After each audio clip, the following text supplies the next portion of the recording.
we have Ben Isitt. Ben, would you like me to repeat the question or? And thank you. It's an excellent and important question. I think we need to start from a recognition that we're not, unfortunately, going to be able to police our way out of poverty and homelessness and addictions and mental health crises, and that the solutions are more challenging than simply augmenting the police budget at a rate greater than inflationary increases. The province has taken a very tiny, tentative step in the right direction. If we look at the Summit Care Home on Hillside Avenue near Quadra, that facility was built by the Capital Region with 320 beds that were intended for seniors managing dementia. But the province, responding to advocacy from City Council and others, has designated 22 of those beds for people managing addictions and mental health issues. And that's what's called complex care housing with supports. And we need substantially more than 22 of those beds if we're going to deal with the crisis on places like the 900 block of Pandora Avenue and a lot of the street level disorder that our officers are being overwhelmed with. And in tandem with those beds of complex care housing, we need more alternative responders on the streets. We need social workers, psychiatric nurses, and we need an amalgamated regional police force so that residents and taxpayers in Oak Bay, North Saanich, Metchosin are contributing towards the costs of providing adequate policing as well as adequate alternative responses on the streets of our downtown. Thank you very much. And last for group 3, Emmanuel Parenteau. Emmanuel, would you like me to repeat the question? No, I think I'm good.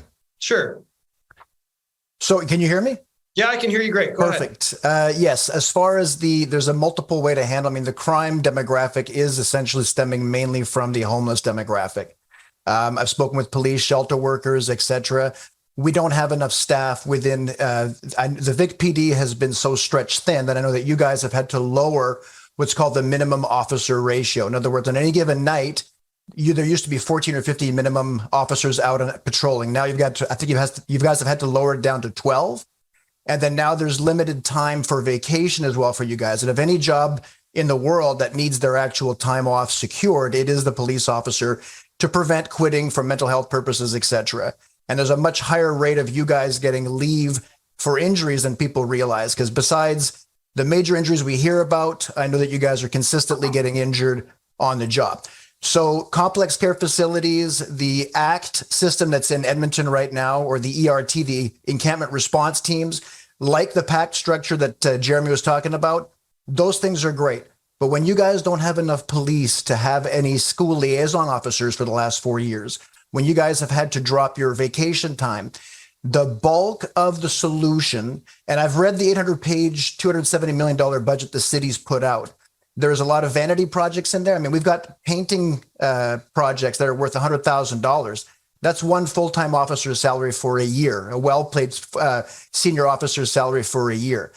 The bulk of the solution will have to come from a 10 to 20 full-time officer increase in hiring, which is about a $5 million upgrade to your budget.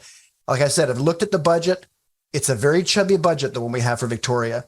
I believe by scrapping certain vanity projects, unnecessary infrastructure projects, and future bike lane enhancements, I can find $5 million for you guys to hire the staff that I believe you need with which to form specified units that coordinate with bylaw and council, etc. Thank you very much, Emmanuel. So moving on to...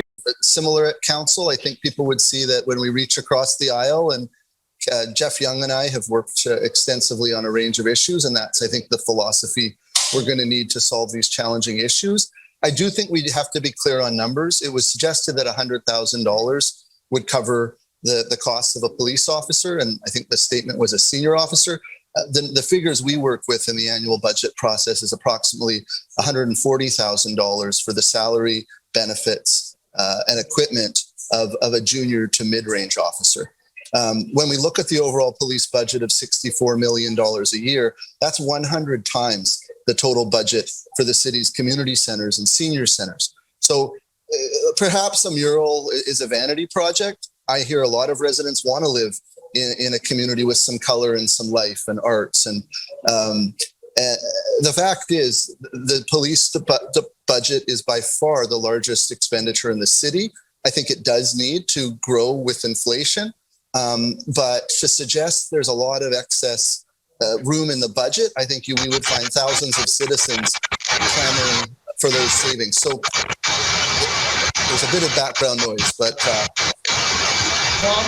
I think you have.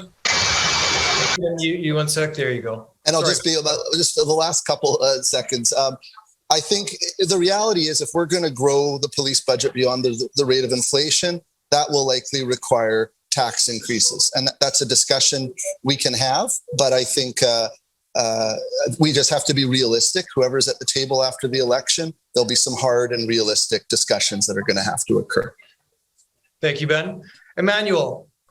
Yes, I'd like to point out that the rate of retirement for police officers in Victoria Police Department right now, the rate of injury and the rate of simple quit is not keeping up to pace with the growth in our population, certainly not the growth in our homeless population or our criminal population.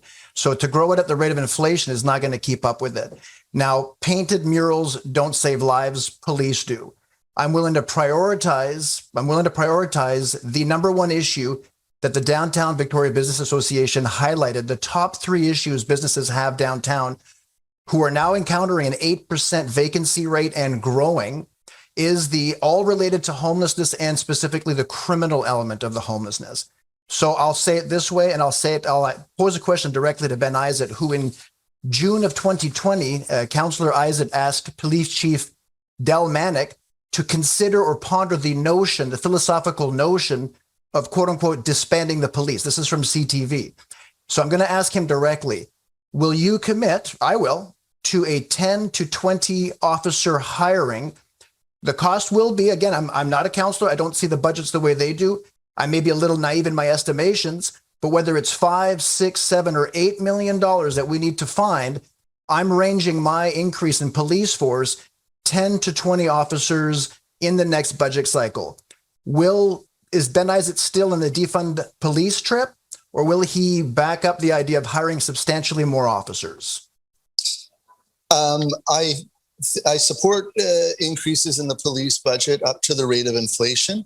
The police board hasn't yet submitted its 2023 budget to City Council. City Council doesn't write the budget. The police board does, and then it brings it to the councils of Victoria and Esquimalt for approval.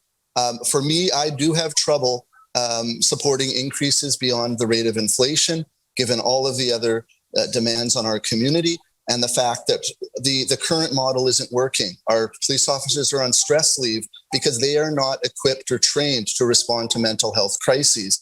And we do have to conserve municipal resources to ensure specialists are hired who can appropriately respond to those social issues. So I think problems in the community demand health responses, and health workers, law and order issues do require police officers. So I'll commit today to supporting an increase up to the rate of inflation. I would need to see what the police board is proposing before being able to consider an increase beyond that amount. Thank you, Ben. So that does conclude Group 3. We will give the opportunity now. Emmanuel, would you like to go ahead? Yes, sorry. Ben had a couple goes. I'd like to be able to answer his question. The model of sending healthcare workers to emergency mental health causes was tried in the States in several cities, including Seattle, Washington. The net result, it's not being done anymore because the net result is these social workers are getting murdered. Thank you, Emmanuel.